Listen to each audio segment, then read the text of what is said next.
Je vous souhaite la bienvenue et nous allons parler donc d'hybridation des parcs éoliens et photovoltaïques. Alors le terme hybridation recouvre plusieurs réalités, on va vous en parler immédiatement. Et on va voir quels sont les avantages de l'hybridation. Alors je vais vous montrer le plan de cette table ronde. Voilà. On va parler donc des avantages, également des contraintes, notamment les contraintes qui sont liées au réseau. Un des exemples de questions qu'on va se poser, c'est comment on ajoute de la puissance installée lorsque la somme des puissances éoliennes et solaires est déjà dépassée ou on va dépasser la capacité autorisée ou disponible. Est-ce qu'il est intéressant de brider une installation et décréter de la production? Quelles sont les solutions possibles? Donc on va aborder cela pendant 1 heure avec... pour y répondre, 4 personnes spécialistes du sujet. Alors, personnellement, je m'appelle Carole Rapp et donc je suis journaliste spécialisée en transition énergétique. Et j'ai le plaisir d'accueillir à cette table ronde Aline Chapulio, responsable offre innovante chez Engie Green, la filiale du groupe Engie qui développe et produit de l'énergie éolienne et solaire en France. Nous avons Élodie Saillard, responsable juridique et affaires institutionnelles du syndicat des énergies renouvelables, le CER. Étienne Thomasin, bonjour, directeur général d'EDP Renewables, qui est la filiale du groupe énergétique portugais EDP. Et enfin, Gaël Vallée, directeur du développement chez Total Énergie, un producteur également d'énergie renouvelable en France, entre autres. Nous allons avoir 2 sessions de questions-réponses. Alors, une dans une vingtaine de minutes et une autre à la fin, donc dans un peu moins d'1 heure. Et pour cela, comme je l'ai dit au début, pour ceux qui n'étaient pas encore là, vous pouvez flasher le QR code qui se trouve ici ou ici. Donc, vous pouvez zoomer et ça marche très bien même du fond de la salle. Ça vous permet d'ouvrir l'application Slido sans avoir besoin de la télécharger. Et à partir de là, vous pouvez poser vos questions par écrit. Et on y répondra à différentes phases. Alors, nous commençons par un tour de table sur la hybridation. Qu'est-ce qu'on entend vraiment par hybridation? Une définition, quels sont les projets en cours? Je commence avec Aline Chapulio de Engie Green. Quelle est votre propre définition de l'hybridation et aussi pourquoi on en parle maintenant? Pourquoi depuis peu on parle d'hybridation? L'hybridation, c'est une définition assez simple pour nous. C'est le fait de raccorder une production éolienne et une production photovoltaïque sur un même point. Voilà, donc c'est assez simple à dire. Sur le papier, c'est assez simple. On verra que c'est un peu plus compliqué.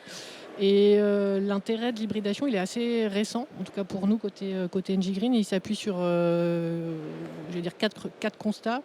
Premier constat, c'est que quand on développe des projets ENR, on est soumis à la rareté foncière, mais de plus en plus, on est soumis à la rareté des points de raccordement. Ça, c'est le premier point. Le deuxième point, c'est qu'on a en France un gros patrimoine éolien collectif, à peu près 15 000 machines en service. Nous, chez Engie Green, on a plus de 1200 machines, et avec toute sa batterie de postes existants, de câbles, etc. Donc on a ce patrimoine qui existe, on a envie d'en tirer davantage profit collectivement. Troisième constat, c'est que d'une manière très générale, en France, quand il y a du vent, il n'y a pas de soleil, et inversement. Vous allez me dire en Occitanie, c'est pas vrai. Effectivement, en Occitanie, il y a un peu de recouvrement entre les 2 ressources. Mais globalement, en France, quand il y a du vent, il n'y a pas de soleil.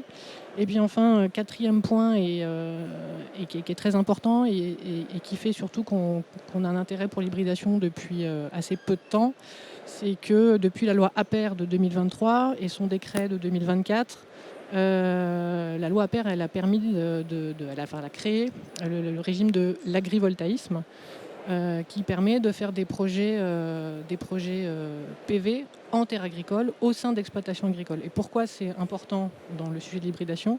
C'est qu'en France, plus de 85% des éoliennes sont installées en terre agricole. Donc qui dit hybridation PV éolien, ça sera nécessairement, dans 85% des cas, avec de l'agri-PV. Donc voilà, nous, c'est le cumul de ces 4 constats qui a développé notre intérêt pour l'hybridation. Alors, deuxième question, Aline Chapulio, est-ce que Engie Green cherche à évaluer le potentiel de l'hybridation en France? Comment vous faites? On cherche à évaluer le potentiel, et évidemment. C'est pas simple en fait, parce que il faut cumuler plusieurs choses. La première chose, c'est que qui dit hybridation, comme je l'ai dit agrivoltaïsme. Donc il faut trouver des exploitations agricoles qui se prêtent au développement de l'agrivoltaïsme avec toute sa batterie de critères, des critères contractuels, économiques, techniques, agronomiques, etc. Faut rajouter la bonne connaissance de tous les éléments techniques de l'éolien, la puissance des câbles, où sont les PDL, le profil éolien, etc. Et puis vient s'ajouter aussi des discussions intenses avec Enedis, parce que qui dit hybridation dit nouveau contexte avec Enedis. Donc le potentiel, on est en train de l'évaluer. Voilà. Maintenant, je vais demander même question à Étienne Thomasin d'EDP Renewables. Alors, quelle est votre définition de l'hybridation et est-ce que EDP a des projets en France et en Europe? Oui, déjà, bonjour à tous, merci, je suis ravi de participer à cette table ronde. La définition de l'hybridation, finalement, c'est une définition qui est la même que celle qu'a faite Aline, l'idée de raccorder sur le même point de raccordement des technologies différentes, éolien, solaire, ça peut être du stockage, pourquoi pas de l'hydraulique. Et ensuite, est-ce qu'on a ce type de projet? Oui. En réalité, nous, EDP, comme on a nos racines sur la péninsule ibérique, très tôt, on a commencé à regarder ces sujets de mieux optimiser le raccordement. Et donc, dès 2022, on a mis en service notre première centrale éolien-solaire au Portugal. Finalement, on s'est appuyé sur un parc éolien existant et on a déployé des panneaux au pied des éoliennes. Et ensuite, on a déployé plus largement. Donc, aujourd'hui, on a presque 300 mégas de capacité en opération. Une centaine de mégas en Espagne sur 3 parcs. On a une soixantaine de mégas au Portugal et puis 120 mégas en Pologne.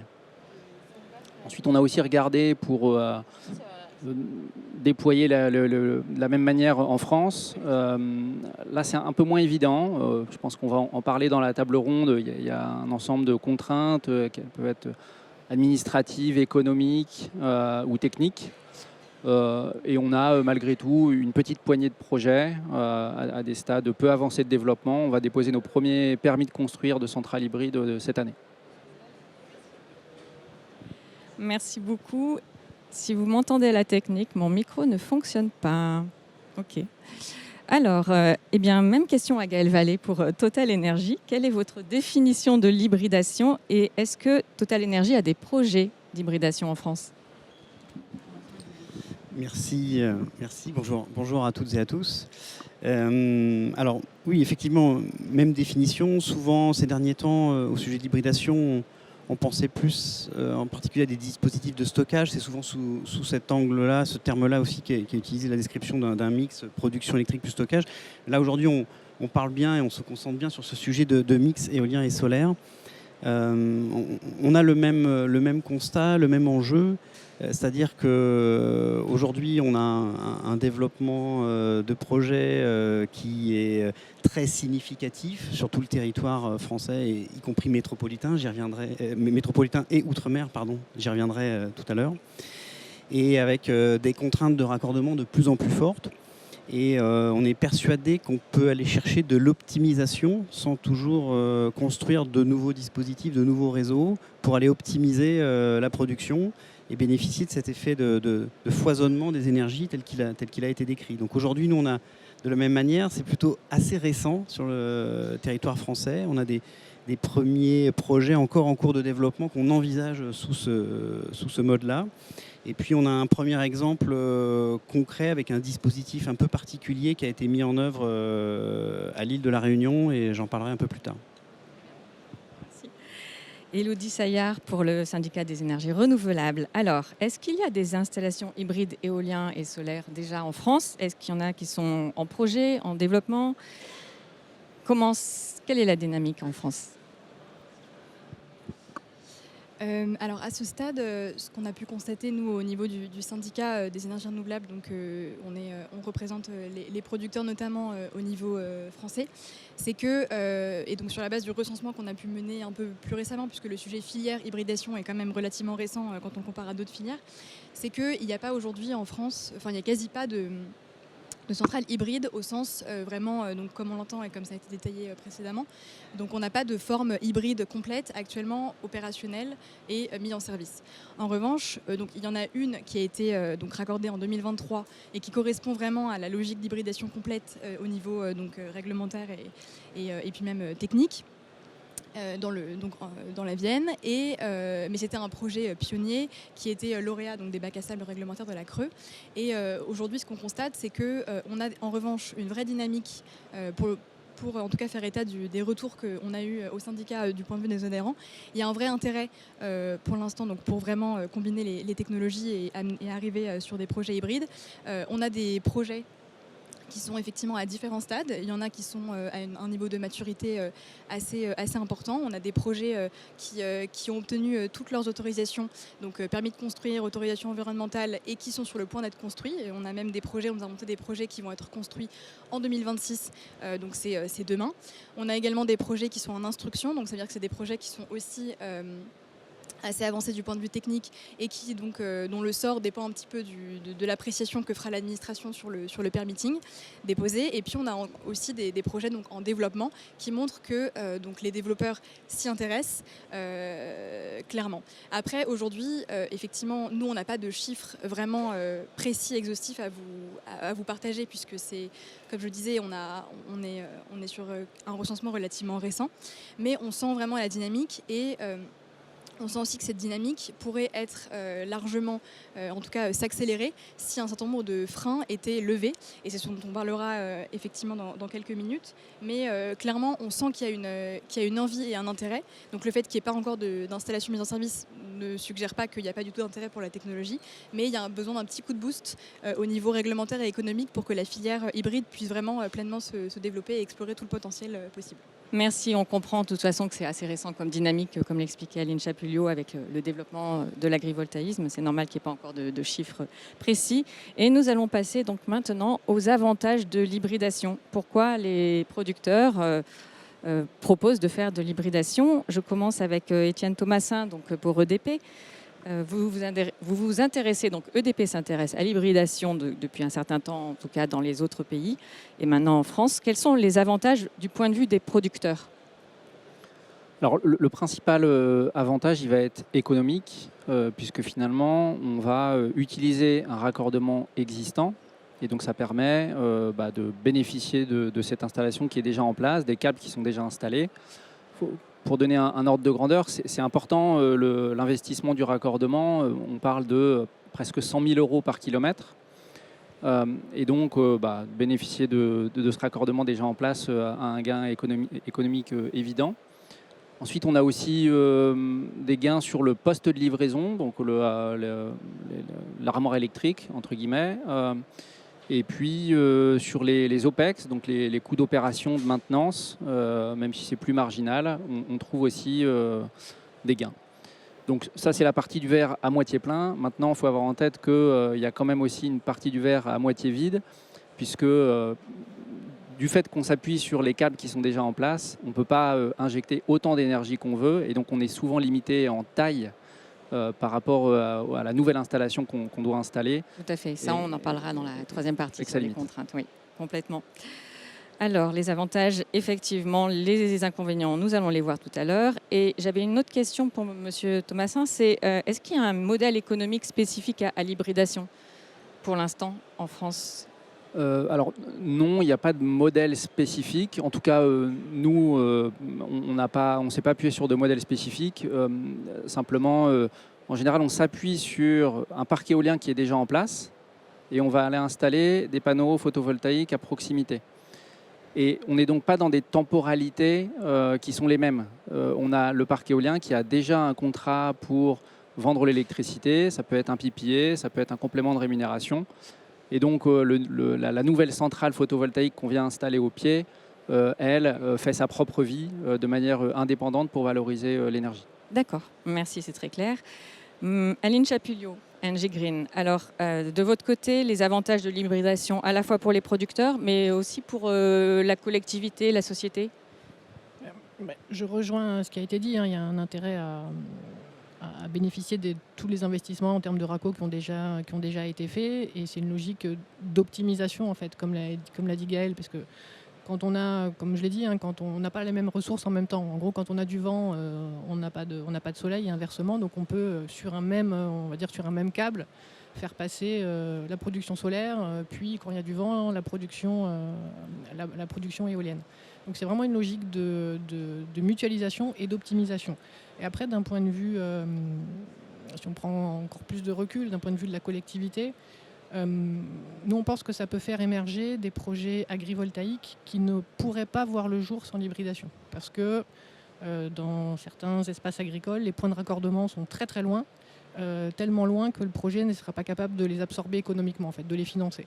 Et donc le fait de faire de l'hybridation, ça peut faire émerger des projets agrivoltaïques dans des exploitations qui n'auraient pas pu bénéficier de ces projets-là.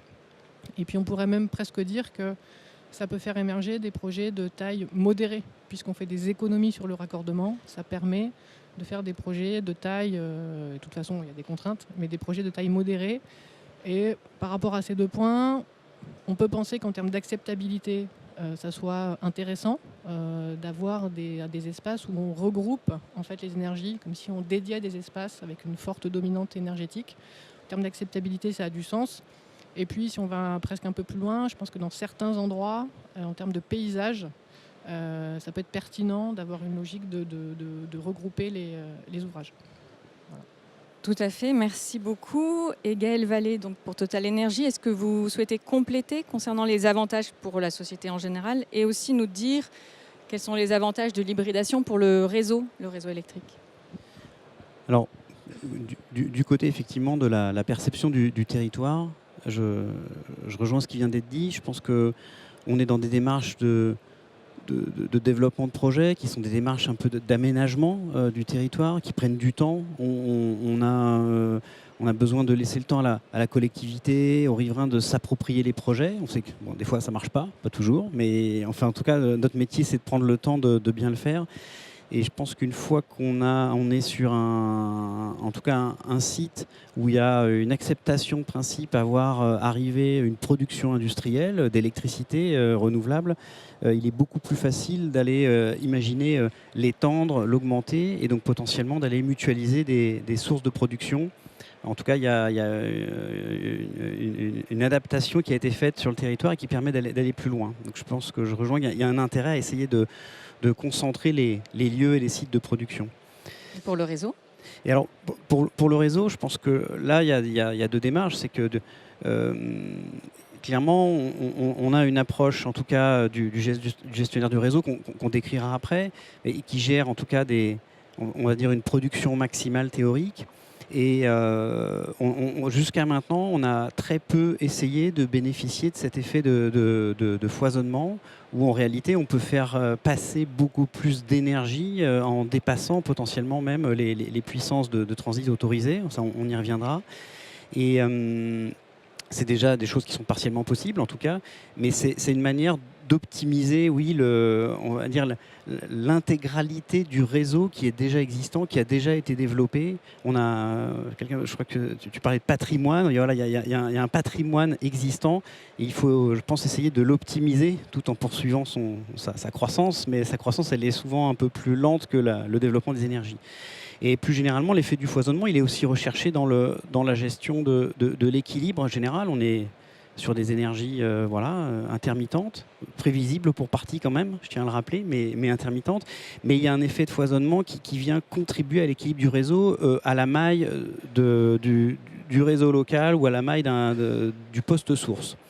D'ailleurs, je tiens à préciser tout de suite que le gestionnaire de réseau lui-même, soit Enedis ou RTE, mène déjà des programmes et des expérimentations pour, à l'échelle d'un poste source, trouver des solutions techniques pour pouvoir probablement permettre une production supérieure à ce qui était initialement envisagé avec des contraintes supportables par les producteurs.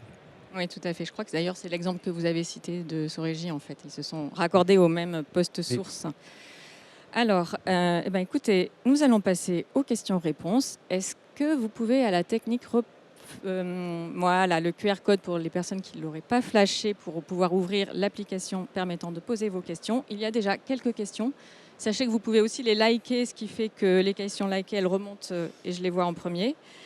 Alors, une question, est-ce que l'hybridation pourrait être aussi applicable dans le cadre d'éolien offshore avec du photovoltaïque flottant, par exemple ? Qui a des projets offshore et qui aurait envie d'y répondre ? Est-ce qu'il y a une personne chez vous ou sans projet offshore? Allez, Quelques mots. allez. Alors, pour l'instant, ça me paraît pour l'instant difficile. Théoriquement, oui. La réalité, c'est qu'on n'est pas du tout sur les mêmes niveaux de puissance de production.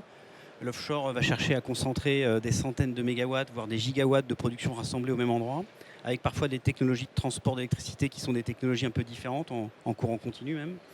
Et pour l'instant, le PV flottant ne rejoint pas ces dimensions-là. On est sur des objets, on est encore entre de la R&D, de la R&D industrielle, du premier déploiement de pilotes qui sont de taille beaucoup plus petite. Donc c'est pas immédiatement envisageable, je pense. Peut-être si je peux me permettre de compléter, j'abonde totalement de ce qui vient d'être dit. Et puis le PV flottant, c'est plutôt sur des étendues d'eau calmes, des lacs, des étangs.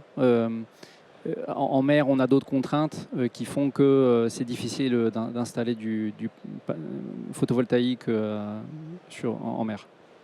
D'accord. Une autre question sur le ratio éolien, puissance éolienne et puissance photovoltaïque. Est-ce qu'il y a un ratio particulier que vous avez ? Quand on en fait l'hybridation, je peux comprendre, j'imagine. Pardon ? Ah oui, d'accord, tout à fait. Alors, autre question. Donc, oui, une question sur la sécurité. Lors d'installation de panneaux sous éoliennes, prévoyez-vous des zones de sécurité autour des éoliennes ? De combien de mètres doit-on s'éloigner des éoliennes ?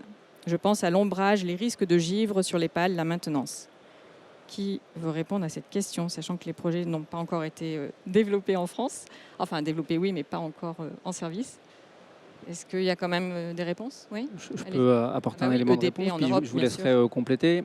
En réalité, quand on dit on installe des panneaux photovoltaïques au pied des éoliennes, Allô ? Est-ce que vous m'entendez ? Oui. Quand on dit on installe les panneaux photovoltaïques au pied des éoliennes, c'est plutôt une façon de parler. C'est pas littéralement forcément au pied de l'éolienne. Ça peut être à quelques centaines de mètres. Et donc, on est plutôt à s'écarter quand même des éoliennes elles-mêmes. On est dans le même périmètre géographique, mais on n'est pas forcément directement en dessous. Très bien. Alors, je sais pas. Après, là, il y a une question qui est sur les. Est-il possible, techniquement et juridiquement permis pour des particuliers d'installer en ville des panneaux photovoltaïques sur son toit et une éolienne de vigne dans son jardin ? Donc, je ne sais pas si on répond à cette question. Là, on parle plutôt de grands projets. On est plutôt sur les grands projets éoliens et PV. Donc, les intervenants ici ne sont pas forcément spécialisés sur le petit éolien ou les petites éoliennes. Désolée pour cette question. Alors, la quote-part, peut-être ça, on en parlera tout à l'heure. Alors, une question sur les retours d'expérience sur les projets espagnols, c'est intéressant. On en parle justement dans la troisième partie. Donc, on garde votre question. Comment passer d'un PLU NEOL à NPV ? Est-ce que quelqu'un comprend cette question ? On en parlera tout à l'heure ? Oui. Je suppose que la question elle est liée au zonage d'urbanisme.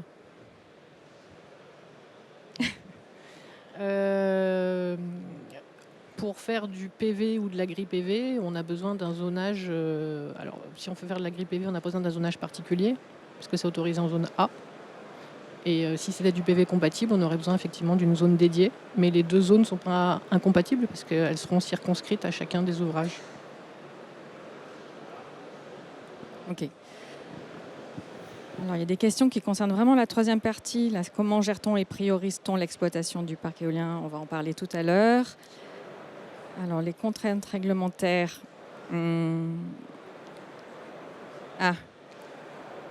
Alors, les contraintes réglementaires sont différentes selon les exploitations. Effectivement, dans le cas d'une hybridation entre éolien et photovoltaïque, quelles règles prendraient le dessus en termes ICPE, par exemple, en termes de gestion de déchets et de traçabilité lors des maintenances, par exemple? Qui veut répondre à cette question sur les contraintes réglementaires pendant l'exploitation? Peut-être, oui. Ça reste des projets distincts qui font l'objet d'études amont, d'études d'impact distinctes, de permis et d'autorisation à la fois, permis de construire, d'autorisation d'exploiter distinctes. C'est juste la proximité fait qu'on va chercher à optimiser les solutions de raccordement. Soit avec le même poste de livraison, soit avec pas le même poste de livraison, mais le même câble qui va lui se raccorder jusqu'au poste source à quelques kilomètres ou quelques dizaines de kilomètres de là. Mais on est vraiment sur des objets réglementaires qui restent séparés. Il n'y a pas d'hybridation dans les autorisations délivrées. Merci beaucoup. Alors, écoutez, vous avez beaucoup de questions. Ça tombe bien, on va entamer la troisième partie justement sur les contraintes réglementaires et techniques et les solutions que proposent les producteurs, mais aussi parfois le réseau. Je commence par Étienne Thomassin, donc pour EDP. Alors, est-ce que vous pouvez nous rappeler justement quel est le cadre réglementaire en France et pourquoi il limite l'hybridation? Alors, il est assez simple, puisque finalement l'hybridation en tant que telle n'est pas définie dans la réglementation française pour le moment. Donc il est presque inexistant. Il y a une contrainte réglementaire qui existe, qui est sur... donc, si vous voulez vous raccorder... Pardon, vous m'entendez? Ouais. Si vous voulez vous raccorder sur le réseau de distribution, il y a un article qui date du 9 juin 2020 qui dit que vous ne pouvez pas installer plus de 17 mégas si vous êtes en France métropolitaine ou 12 mégas si vous n'êtes pas connecté au réseau métropolitain. Et donc il y a cette notion de capacité installée qui correspond tout simplement à la somme des capacités des différentes technologies qui sont raccordées. Donc si on prend un exemple très simple, si vous avez un parc de 15 mégas, vous pouvez rajouter seulement 2 mégas de photovoltaïque. Tout à fait, pour ne pas dépasser la limite de 17 mégawatts. Exactement. Donc ça, c'est la contrainte réglementaire. Je crois qu'il existe aussi des contraintes techniques, notamment liées à la capacité du câble.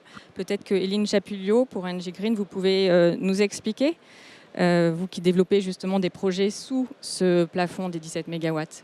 Je vous avais proposé un petit schéma. Est-ce que vous pouvez l'envoyer? On va le mettre. Comme ça c'est plus simple en fait. C'est un exemple, donc c'est à titre indicatif, mais c'est un exemple qui peut être réel en fait. Contexte, on prend l'exemple de 3 éoliennes, 3 machines, donc 9 MW installées, 3 x 3, cas classique. Et donc ces 3 machines sont là, elles sont raccordées, c'est le trait jaune, à un poste de livraison de notre société, NG Green. Et puis après il y a un câble qui va du poste de livraison jusqu'au poste source Enedis. Et puis la taille des câbles, c'est souvent des ratios. Donc là, en l'occurrence, il y a un câble de 10 MW qui a été installé. Donc voilà, la production éolienne est envoyée sur le réseau. 2 plafonds, en fait, qui sont aujourd'hui nos contraintes. Comme l'a dit Étienne, plafond réglementaire au niveau du poste de livraison. Donc c'est un plafond vraiment réglementaire. On ne peut pas mettre plus de 17 mégas sur ce poste de livraison. Et puis on a un deuxième plafond qui est un plafond technique, c'est celui du câble. Il y a un câble qui a été dimensionné pour faire passer 10 mégas. On peut faire passer 1, 2, 3, 4, 5 jusqu'à 10. On ne peut pas faire passer 11. C'est physique. Donc on a 2 plafonds techniques. Et donc quand on voit ça, on a envie de rajouter du photovoltaïque. Et l'erreur à ne pas avoir, c'est de se dire, en fait, il reste 1 méga sur le câble. On n'a qu'à installer 1 méga de PV, il va passer sur le câble. En fait, non. L'hybridation, si vous pouvez passer au slide d'après, l'hybridation, c'est d'installer 8 mégas de photovoltaïque. Parce que 9 plus 8, ça fait 17. Donc on répond au plafond réglementaire. Le câble de 10 mégas, il est toujours là. Et donc, comme je l'ai dit en fait plusieurs fois, quand il y a du vent, il n'y a pas de soleil. Donc quand il y a du vent, il y a les 9 mégas éoliens qui passent dans le câble. Quand il y a du soleil, il y a les 8 mégas de solaire qui passent dans le même câble. Et puis des fois, il y a quand même de la superposition. Il y a la double ressource, donc il y a la double production. Et donc dans ce cas-là, on pourrait dépasser le 10 mégas de puissance et le câble ne pourrait pas l'admettre. Donc dans ce Comment on cas-là, c'est le principe de l'hybridation dynamique. On va brider la production solaire. C'est la deuxième à arriver, hein. La première, c'était celle qui fait l'objet déjà d'un contrat, etc. Donc on ne va pas y toucher. On va brider l'installation solaire. Et comme l'a dit Gaël, hein, c'est des énergies qui sont parfaitement prévisibles. Elles sont tellement prévisibles qu'on sait les manipuler, on sait les brider quand il faut. Donc c'est du bridage dynamique, en direct. Comment on fait? Comment on fait? Alors techniquement, je ne vais pas vous dire comment on fait, mais en tout cas, on est capable d'arrêter nos centrales au bon moment. Et alors, donc vous perdez un peu de production dans ces cas-là? C'est ce qu'on appelle l'écrêtage en fait. C'est de la production qu'on n'envoie pas dans le réseau. Alors, ça reste intéressant? Oui, ça reste intéressant. Alors c'est vraiment du cas par cas. Par exemple, il y a une logique très géographique à l'hybridation. Vous partez du nord de la France, la superposition vent et soleil, elle est assez rare. Donc on va assez peu brider le solaire, on va assez peu écrêter le solaire. Moins de 5%. 5, 4, 3, quelques pourcents. Quand on va aller dans le sud, il y a plus souvent du vent et du soleil, donc on va plus écrêter le photovoltaïque. On va dépasser, on va tangenter les 10%, voire on va aller au-delà des 10%, 12, 13, 14% dans certains cas. Alors de là, en conclure que l'hybridation, c'est mieux dans le nord que dans le sud, c'est pas juste.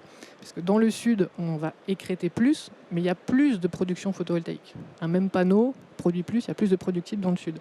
Donc c'est vraiment du cas par cas. Et c'est vraiment une logique très géographisée. On a le droit de décréter 10%? Oui. D'accord. Et est-ce que ça reste intéressant d'un point de vue financier, puisque quand on écrète, ça veut dire qu'on perd de la production solaire, et la centrale solaire, elle a quand même coûté quelque chose, donc Oui, tout à fait. C'est une logique de balance en fait. C'est que si la perte de production électrique, donc la perte de chiffre d'affaires, elle est la perte elle est moins importante que les gains qu'on a fait en mutualisant tous les ouvrages, ça reste intéressant. C'est pour ça, votre question de départ, comment vous évaluez le potentiel, c'est parc par parc, machine par machine. Voilà, c'est en ça que c'est compliqué. En effet. Très clair. Eh bien, je passe la parole à Gaël Vallée. Passons à un exemple. Alors, il n'est pas complètement en service, mais il va bientôt l'être. Donc, Total Energy a développé un projet hybride à La Réunion. Partons à La Réunion. Alors, c'est le cadre du bac à sable réglementaire de la CRE, la Commission de régulation de l'énergie. Donc c'est un dispositif qui permet de tester des innovations sur le réseau électrique grâce à des dérogations de la CRE ou de la DGEC. Alors, quelles sont les contraintes réseau pour ce projet? Déjà, pourquoi ce projet? Vous allez nous l'expliquer. Et puis, les contraintes qu'il a rencontrées et les solutions que Total a trouvées. Alors, peut-être également deux petites diapos pour expliquer le projet. Alors, je ne vais pas rentrer dans le détail, simplement c'est un lieu où on a à la fois un parc éolien et plusieurs parcs solaires, les uns à côté des autres. Alors il se trouve que là on est vraiment sur le même site, la photo l'illustre. Techniquement parlant, j'y reviendrai plus après, en réalité le parc éolien il est lui-même coupé en deux morceaux parce qu'il dépasse la puissance, alors non pas de 17 mais de 12 MW, qui est le maximum réglementaire dont on a parlé tout à l'heure dans les zones outre-mer. Et donc il est séparé en deux morceaux. Et à côté de ça, on a déjà un premier parc solaire qu'on voit sur la photo et deux autres parcs solaires en préparation qui veulent se raccorder à proximité. Et alors si on va sur la diapo suivante, comme ça on va entrer dans le sujet, c'est pour une grande partie le même principe que ce qui vient d'être exposé par Annie. C'est-à-dire qu'on a un tout petit peu de capacité résiduelle sur le câble. En l'occurrence, là, ce sont des projets qui sont chacun pris séparément, avec chacun son poste source, chacun son contrat d'achat, chacun son obligation de raccordement séparée. On a un parc éolien qui fait 11 mégas, sur un raccordement, un transit, une capacité d'évacuation de 12 mégas, il reste 1 méga. Et nous, on veut raccorder un des deux projets photovoltaïques, celui qui fait 3,6 mégawatts, sur ce 1 mégawatt résiduel. Mais ça nous a demandé d'aller chercher une dérogation réglementaire parce que d'une part, on veut dépasser le seuil des 12 mégawatts, qui était l'équivalent du seuil de 17 mégawatts sur le territoire métropolitain.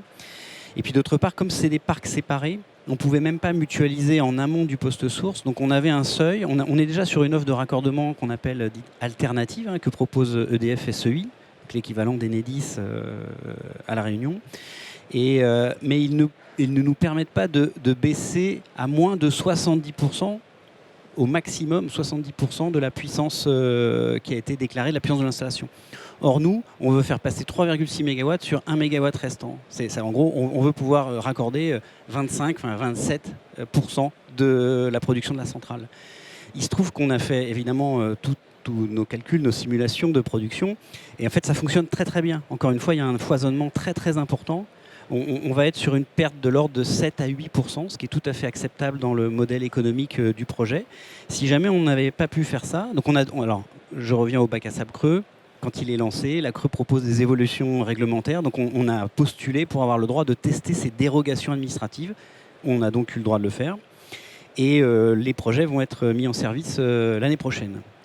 Et conclusion, si on n'avait pas pu faire ça, en fait, le parc de seulement 3,6 MW, il aurait dû aller chercher sa solution de raccordement autonome. En l'occurrence, il y avait quasiment plus d'une dizaine de kilomètres à faire jusqu'au poste source. Il n'aurait pas vu le jour. On ne l'aurait pas fait parce que le raccordement était trop cher, le projet ne pouvait pas le supporter. Donc on est vraiment dans ces essais, ces premières tentatives d'aller chercher effectivement, au-delà de la réglementation, des solutions technologiques qui sont pour le coup souhaitées même par le gestionnaire de réseau lui-même, qui trouve que c'est intéressant d'aller tester ces solutions-là, mais qui, par défaut, administrativement, pas possible. Ou pas encore. Est-ce qu'il n'y a pas aussi une contrainte liée à l'écrêtement? C'est pour ça que je posais la question tout à l'heure. Il me semble que le Enedis accorde 5% d'écrêtement maximum et vous avez besoin d'écrêter à 7%. Oui, c'est une très bonne question parce que vous connaissez bien le dossier. Effectivement, je ne suis pas rentré dans ce niveau de détail. En fait, il y avait une double contrainte, ne pas descendre en dessous de 70% de la puissance installée et ne pas s'autoriser à écrêter plus de 5%. Et on est allé chercher une double dérogation, descendre en dessous des 70% et s'autoriser à écrêter un peu plus que 5%. En l'occurrence, c'est entre 7 et 8. D'accord. Ce qui reste très faible et acceptable. Merci beaucoup pour cet exemple. Je vois qu'il y a beaucoup de questions. On va continuer sur... Ah oui, si, j'avais une autre question sur les batteries. Pardon, parce qu'en fait, il y a des batteries. Est-ce que c'est intégré dans ce projet Oui, alors il y a d'hybridation ou pas, ou ça oui, n'a pas... oui, il y a un mélange. Alors c'est pareil pour simplifier le discours. Le projet éolien, il fonctionne déjà avec des batteries parce que c'était les conditions de tarification du projet. C'est de l'éolien avec un tarif particulier, avec du coup une production valorisée à la pointe du soir. Donc il y a des batteries qui sont associées. Et il se trouve que pour le deuxième exemple, on est sur un écrêtement un peu plus important, autour de 10%. Et là, il y avait l'intérêt de rajouter un container de batterie supplémentaire pour venir réduire en dessous des 8% cet écrêtement. Et là, c'était intéressant de le faire. Donc sur une des deux solutions de raccordement, on a ajouté une batterie au parc PV pour contenir un petit peu l'écrêtage. Et ça fonctionne très bien, encore une fois. Ok, super, c'est très clair, merci beaucoup. Elodie Saillard, pour le CER, est-ce que... Alors, question sur cette fameuse limite réglementaire donc de 17 MW, on a compris que c'était en métropole et... puisque dans les ZNI, les zones non interconnectées, c'est de 12 MW. Mais que pense le CER sur cette limite de 17 MW? Et est-ce que vous avez des solutions par rapport à cette contrainte précise? Oui, alors sur la limite des 17 mégas, aujourd'hui c'est une limite qui est présente dans un arrêté, donc, ce qui a été rappelé par Étienne, à l'arrêté du 9 juin 2020. Donc c'est une contrainte réglementaire et c'est aujourd'hui la contrainte, on va dire, principale pour les projets. En tout cas, celle qui fait que beaucoup de projets butent là-dessus principalement. C'est ce qui permet, donc, c'est ce qui va engendrer une segmentation des projets, qui va empêcher la mutualisation des postes et qui va entraîner de surcroît des coûts supplémentaires. Donc nous, il faut revenir aussi à l'origine de cette contrainte. Le référentiel dans l'arrêté, c'est la puissance installée. Or, initialement, les 17 mégas, ils ont été fixés par rapport à la capacité d'injection. Donc aujourd'hui, déjà, il y a un non-sens dans la réglementation et techniquement, on ne voit pas pourquoi on garderait un 17 mégas centré sur la puissance installée, alors même que la contrainte, elle est au niveau de l'injection. Donc déjà, en termes de wording, nous, on propose quelque chose d'assez simple, c'est de plutôt faire la bascule sur la puissance injectée et ne pas faire référence à la puissance installée, puisque une fois qu'on aura débloqué, donc pour la puissance installée, on ne propose pas forcément de plafond, mais quelque chose comme 35 ou 30, ça pourrait discuter. Mais en tout cas, on peut garder ce 17 pour la capacité, pour l'injection, et ensuite aller au-delà pour la capacité installée. C'est ce qui permettra de débloquer du potentiel et du coup de finalement sortir de cette contrainte réglementaire qui, sur le plan effectivement technique, est contestable. Donc notre position, elle est finalement assez basique. Après, il y a pour avoir échangé avec les autorités, donc notamment la DGEC et la CRE, ils ne sont pas contre le fait de faire basculer cette contrainte réglementaire. Du point de vue d'Enedis, on sent qu'il y a une ouverture également, mais on ne sait pas encore exactement comment est-ce qu'ils vont trancher. Ils nous avaient proposé, notamment dans les discussions qu'on avait avec eux, de rester sur cette contrainte de 17, mais éventuellement de permettre d'injecter ou alors de rajouter des capacités installées en plus de ces 17. Donc on aurait un 17 plus X. C'est quelque chose qu'ils sont en train de regarder. Et du point de vue de la CRE et de la DGEC, pareil, il n'y a pas vraiment d'opposition de principe, mais en tout cas, ce qu'ils veulent, c'est repartir d'un exemple notamment issu du bac à sable, pour ensuite éventuellement qu'il y ait un précédent et engendrer, créer, prendre un décret modificatif et donc un arrêté modificatif en l'espèce et donc aller au-delà de la contrainte. Mais pour l'instant, nous on est aussi, alors on soutient à 100% l'expérimentation dans le cadre du bac à sable, mais elle aussi, elle peut paraître inadaptée en termes de temporalité puisque c'est, je le rappelle, c'est une dérogation sur 4 ans renouvelable une fois. Et c'est vrai que d'un point de vue projet et d'un point de vue financement, ça peut ne pas être parfaitement adapté, notamment en raison de la complexité des projets. C'est-à-dire qu'il y a des projets qui finalement auraient besoin de plus de 8 ans, donc d'aller au-delà des 8 ans pour la dérogation. Et parfois, c'est aussi ce qui peut bloquer des projets. On a des précédents de lauréats qui ont été dans le bac à sable et qui aujourd'hui sont face à cette contrainte, essentiellement liée à la temporalité. Donc voilà, solution assez simple, modifier le décret qui en plus sera bénéfique, l'arrêté qui sera bénéfique pour tous, puisque pour traiter aussi de la question donc du PV et du stockage, qui est une autre forme d'hybridation, la contrainte est tout à fait présente également et c'est une solution qui serait assez simple et qui permettrait d'être bénéfique à grande échelle. C'est la même chose si on met du stockage et plus du PV, où on ne peut pas dépasser 17 MW. Donc éventuellement changer l'arrêté pour les deux hybridations. Parfait. Alors, ça répond justement à une des questions, c'est très bien. Étienne Thomassin pour EDP, comment ça se passe en Espagne et au Portugal, puisque vous nous avez expliqué que EDP avait des projets déjà hybrides là-bas. Est-ce que vous pouvez nous en dire plus ? Oui, donc ce que je disais en introduction, c'est que là-bas, la contrainte sur le raccordement s'est fait ressentir beaucoup plus tôt. Et donc, y compris dans la réglementation, beaucoup plus tôt, ça a été défini. Donc, ça date de 2019 au Portugal, 2020 en Espagne. Il y a 2 décrets, une circulaire qui définissent ce qu'on peut faire ou pas. Et donc, en l'occurrence, il faut distinguer. Il y a le premier point, c'est le contrat de raccordement. Sur le contrat de raccordement, vous pouvez demander une mise à jour de votre contrat de raccordement à partir du moment où vous respectez des conditions. La première condition, c'est sur la puissance injectée, où on peut augmenter de 5% la puissance. Donc si je prends un exemple, un parc éolien de 50 mégas, on va pouvoir injecter jusqu'à 52,5 mégas. Ensuite, la deuxième condition, c'est sur la puissance installée. Et là, il faut que la puissance installée du premier parc représente au moins 40% de la puissance de la centrale hybride. Donc si je reprends mon exemple d'un parc éolien de 50 mégas, ça veut dire que vous pouvez rajouter jusqu'à 75 mégas de solaire en capacité installée. Et ensuite, la troisième condition, c'est qu'il faut que les 2 centrales soient situées à moins de 10 km l'une de l'autre. Si vous respectez ces conditions, à ce moment-là, vous pouvez tout simplement demander une mise à jour de votre contrat de raccordement et vous bénéficiez même d'un processus accéléré, ce qui fait que vous passez devant les autres dans la file d'attente. Donc ça, c'est pour le contrat de raccordement.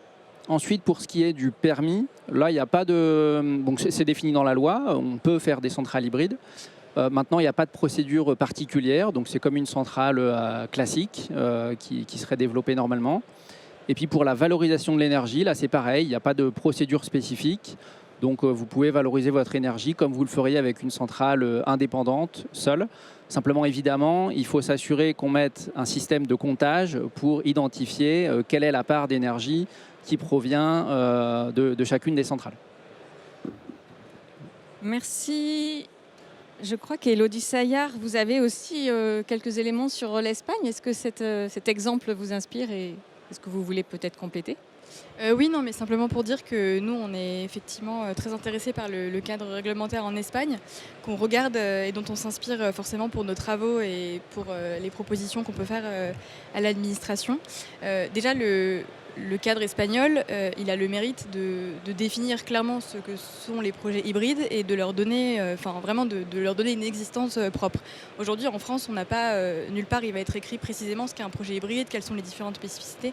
Quand on regarde les décrets royaux, il y a effectivement toute une liste de projets, il y a différentes typologies, et donc le fait de créer une existence juridique, c'est déjà important. Il y a effectivement donc des règles aussi qui sont favorables au projet, donc le droit d'accès prioritaire pour l'ajout des nouveaux modules. Donc ça, c'est très intéressant aussi. L'avantage aussi du cadre espagnol, c'est qu'il n'y a pas de plafond un peu arbitraire comme les 17 mégas comme on peut avoir en France. La seule limite, c'est les 50 mégas, mais qui ensuite sont déterminants, si j'ai bien compris, pour simplement déterminer aussi quelle autorité va instruire les permis et les autorisations environnementales. Donc soit le gouvernement, soit pas le gouvernement, et donc les autres, les gouvernements déconcentrés. Et effectivement, l'autre avantage du cadre espagnol, c'est qu'il y a en termes de cadre économique, il y a quelque chose, il y a des éléments, notamment donc il y a des incitations financières à faire des projets supplémentaires, à développer ces projets hybrides, et donc à ajouter des nouveaux modules sur des parcs existants. Puisque donc, dans le cadre des garanties financières, donc pour un projet classique, on est sur un montant de garantie qui est à peu près à 40 € du kilowatt. Et donc quand on ajoute un module, en fait la garantie est baissée de moitié. Et donc c'est aussi une incitation financièrement à développer les projets. Donc forcément, nous, on s'inspire de Oui, tous ces éléments. exemples, j'imagine qu'ils inspirent la France. Ouais. Quelles solutions d'autres que celles que vous avez déjà évoquées vous pourriez apporter ? Déjà, du point de vue français, au-delà du blocage des 17 mégas, c'est qu'il n'y a pas de cadre économique et d'appel d'offres spécifique au projet hybride, donc il n'y a pas de valorisation spécifique de ces projets. Donc une des idées qu'on a et qui fait partie aussi des propositions qu'on va porter, c'est de valoriser d'une certaine manière ces projets dans le cadre des appels d'offres, donc soit faire des appels d'offres dédiés, ce qui peut peut-être être un petit peu aller loin, mais ou alors à minima les valoriser dans le cadre d'un appel d'offres existant via des bonus par exemple. Donc ça c'est déjà une proposition. Ensuite il y a une autre difficulté s'agissant donc des projets hybrides, c'est également l'interprétation, donc c'est un peu plus technique, mais l'interprétation que Enedis, la DTR d'Enedis et l'interprétation qui est faite aussi du Code de l'énergie par Enedis, s'agissant du raccordement indirect, donc pour permettre à un producteur de ajouter des modules justement sur un poste identique et un poste qui serait déjà consacré à un parc éolien. On a eu donc, pour la faire très brièvement, il y a une notion donc, de connexité des installations et donc d'unité foncière qui fait que les installations, les parcs doivent être très proches. Et Enedis a une vision très restrictive de ce lien de connexion et de cette proximité. Et en fait, cette interprétation d'Enedis assez restrictive qui du coup empêchait le raccordement indirect entre certaines installations et qui faisait un peu jurisprudence, a été cassée par le Cordis récemment, en avril. Et en fait, parce que le Cordis a considéré que l'interprétation restrictive d'Enedis était illégale et n'était pas conforme au Code de l'énergie. Et donc ça, c'est intéressant parce que ça va faire jurisprudence et on va avoir peut-être un déblocage sur ce point assez technique. Voilà, donc c'est effectivement un point aussi important, la mise en conformité de l'interprétation d'Enedis vis-à-vis du droit et de l'interprétation du Code de l'énergie. Très bien. Le Cordis ? Le Cordis, c'est l'autorité qui va arbitrer les différends entre les producteurs et Enedis. D'accord.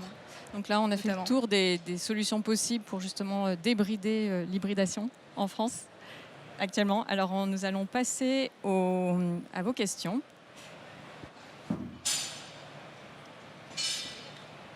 Il y en a plusieurs. Alors, je me demande si on n'a pas répondu à celle-ci. Justement, est-ce que le parc photovoltaïque sous bridage dynamique peut candidater à l'appel d'offres de la CRE ? Parce qu'on a vu que les appels d'offres n'avantagent pas effectivement l'hybridation, mais est-ce qu'un parc sous bridage dynamique peut candidater à l'appel d'offres CRE ? Oui. La réponse est oui. Des questions sur le parc, l'exemple de Total Énergie à La Réunion. Combien de temps ça a pris le processus de bac à sable réglementaire pour avoir une réponse de la CRE sur votre projet de centrale hybride ? Un temps certain. Disons que disons qu'on a su assez vite qu'on était lauréat pour aller tenter cette expérimentation. Après la discussion, ça c'est la CRE qui validait ça. Après la discussion avec la DGEC pour officialiser le droit à déroger aux règles de raccordement dans nos demandes de raccordement qu'on effectue auprès de DFSEI, là ça a pris un petit peu plus de temps. Donc je dois dire en toute honnêteté, par ailleurs les autorisations et les permis à obtenir sur les projets concernés ont elles aussi pris un peu plus de temps que prévu. Donc finalement, l'un dans l'autre, ce n'est que maintenant, 3 ans plus tard, qu'on est en capacité de réaliser ces projets bientôt et d'aller tester pour de bon nos modélisations et la dérogation qu'on est allé chercher. Une question qui a été likée 2 fois. Est-ce que les impacts cumulés des 2 projets sont évalués? L'impact cumulé des 2 projets. Est-ce qu'on évalue l'impact? Alors, éventuellement répondre. La réponse est oui, puisque finalement, généralement, les projets ont des temporalités différentes et le deuxième projet prend en compte l'existant. Donc, dans le cadre de l'étude d'impact, il doit prendre en compte tous les projets qui ont juridiquement un avis de l'autorité environnementale qui a été publié. Donc, la réponse est oui. Vous confirmez? Ah oui, complètement, oui. Bon. On doit tenir compte de l'existant. Parfait. Est-ce que... Alors, j'ai des questions assez techniques. Peut-on bénéficier de l'étude d'impact du projet éolien pour le projet photovoltaïque? Je pense que c'est un peu similaire à la question précédente. Si oui, comment et quel est le délai, est-ce qu'on gagne du délai sur l'instruction? Je peux essayer aussi. Oui, bien sûr. La réponse est plutôt ça dépend. L'étude d'impact, elle étudie toujours sur un certain périmètre. Donc il faut s'assurer que le périmètre se recouvre entre les 2 centrales. C'est la première condition. La deuxième condition, c'est qu'elle a une durée de validité. Et donc il faut que l'étude d'impact ne soit pas trop vieille par rapport au développement du deuxième projet. Si les études sont trop anciennes, il faut refaire des études environnementales. Merci. L'ombrage des pales en rotation sur les panneaux peut générer des oscillations électriques sur la production photovoltaïque. Ces sujets sont-ils étudiés? Est-ce une contrainte? Qui veut répondre? L'ombrage des pales en rotation sur les panneaux qui génère des oscillations électriques sur la production PV. Il y a 4 personnes qui ont demandé cette question. Alors, oui, c'est étudié au sens où c'est quand on modélise la production, à la fois le productible et aussi la production dynamique potentielle du parc solaire, on modélise tout ça, mais je dirais honnêtement, ni plus ni moins que des nuages qui passent au-dessus de la centrale PV et qui font que de base, la production dans une vision journalière du photovoltaïque, c'est pas une belle courbe en cloche, mais c'est une courbe en cloche avec des petits pics dans les 2 sens. Donc l'éolien ne vient pas perturber plus que ça la typologie de production. Merci. Sur des projets hybrides avec potentiellement des partenaires de développement, exploitation divers, comment gère-t-on et priorise-t-on l'exploitation du parc éolien versus le parc solaire, avec par exemple des considérations pour les garanties de production différentes? Là, on serait dans le cas où les partenaires de développement sont différents sur des projets hybrides. Comment on gère et on priorise l'exploitation du parc éolien et solaire? Alors déjà la question, c'est pas forcément celui qui exploite, mais c'est celui qui est propriétaire. C'est la société de projet. C'est pas forcément celui qui exploite en termes de maintenance. Après, dans tous les exemples qu'on a vus et dans la majorité, a priori, des exemples qui vont sortir de terre, l'éolien est déjà là. En tout cas, est là avant le solaire. Donc, si l'éolien est déjà là, c'est qu'il a contractuellement une existence avec des engagements de durée. Donc, la priorité, elle sera, j'allais dire, allez, j'ose le dire, dans 100% des cas, à l'éolien. Oui, même. Alors, on comprend quand c'est le même propriétaire, mais quand il y a 2 propriétaires différents, ça va être pareil. Nous, chez Engie Green, on regarde l'hybridation sur nos ouvrages. Donc, on est chez nous. Voilà. Nos machines, nos ouvrages. Oui. Est-ce qu'il est possible, d'ailleurs, c'est une question d'avoir 2 propriétaires différents, avec un pour l'éolien et puis l'autre pour la centrale solaire? Pour Engie, vous ne le faites pas. pour EDP, je ne sais pas, non plus. C'est le même propriétaire. Total, pareil. Voilà. Mais a priori, potentiellement, en théorie, c'est possible, Elodie, d'avoir 2 propriétaires différents. Ok. Alors, d'ailleurs, c'était une des questions. Donc on y a répondu. Les parcs éoliens et solaires sont-ils exploités par le même porteur de projet ou des partenariats sont déjà mis en place? Je pense qu'on vient d'y répondre. Doit-on être exploitant du parc éolien pour pouvoir développer le parc photovoltaïque? On vient d'y répondre, c'est la même question. Une autre question sur le projet de Total. Est-ce que la dérogation, je crois que vous l'avez dit pendant la dérogation obtenue, a-t-elle une durée limitée? Vous pouvez le redire. Hein, Oui. C'est 4 ans renouvelables une fois, donc c'est 8 ans de dérogation. À l'issue de ça, soit la CRE et les pouvoirs publics considèrent que c'est une dérogation qui fait sens et qu'ils ont l'intention de généraliser avec des évolutions réglementaires à la clé, et auquel cas on pourra rester dans la configuration qu'on a développée, qui est validée par ailleurs par le gestionnaire de réseau, etc. Soit il considérera que ça n'est pas suffisamment fiable ou pas intéressant, ou que ça reste un objet faisable une fois à un endroit mais pas généralisable. C'est un peu l'esprit du bac à sable creux. Est-ce que c'est généralisable à la fin? Et auquel cas ça pourrait être interdit. Je crois que c'est ce que vous espérez à la fin, que ça puisse être généralisable. Oui. C'est le grand enjeu. Quid de la quote-part au S3R ENR? Est-ce que quelqu'un veut répondre à cette question? Dans l'exemple du bac à sable, on paye la quote-part. Il y a quand même un raccordement d'une puissance donnée sur le réseau électrique. Il se trouve que nous, on a accepté de rentrer dans un système où on s'autorise à brider plus la production, à écrêter un peu cette production. C'est notre choix de producteur. On pense que c'est bon pour le projet et que ça permet de le réaliser, mais on paye la quote-part. Ok. Est-ce que la baisse des aides publiques et la hausse des périodes de prix négatives favorisent les parcs hybrides ou vont les favoriser? Est-ce que ça fait partie des facteurs qui favorisent l'hybridation? La baisse des aides publiques, la hausse des périodes. Bon, je passe à une autre question. Comment vérifier la puissance pouvant être rajoutée sur les câbles électriques existants sans faire appel aux gestionnaires de réseau? PRAC chez Enedis, par exemple. Oui, Aline Chapulliot? La réponse est dans la question. On connaît au moment où on a installé le parc solaire, dans les contrats, on connaît la puissance du câble, mais année après année, il peut se passer des choses. Et ça, effectivement, c'est côté Enedis. Donc, même si c'est nos machines, nos éoliennes, qui sont là depuis quelques années, on redemandera toujours une PRAC à Enedis. Ok. Oui, juste pour confirmer, dans l'exemple de la Réunion, à la fin, les volumes exacts injectables et la validation de la proposition technique qui a été faite, c'est bien, alors en l'occurrence pas Enedis, mais EDF SEI, le gestionnaire de réseau de la Réunion, qui l'a validé avec ses propres simulations. Ok. Une question sur le facteur de charge sur le câble, peut-être la dernière question, le facteur de charge sur le câble de 10 MW avec le ratio donné. Alors je ne sais pas si vous parliez peut-être de l'exemple de Total, non? Oui, alors je ne le connais pas le facteur de charge, mais du coup ce que je viens de dire, c'est qu'il est plus important, mais il a été validé par EDF SEI. C'est exactement ça. D'accord. Bah, écoutez, merci beaucoup. Je vois qu'il y a encore plusieurs questions, mais en fait, il est 3h01 et on va respecter vraiment le temps de cette table ronde. Merci à nos 4 intervenants, Aline Chapulliot, Étienne Thomassin, Elodie Saillard et Gaëlle Vallée. Merci à vous pour votre écoute attentive. J'espère que vous avez appris plein de choses et rendez-vous aux prochaines tables rondes.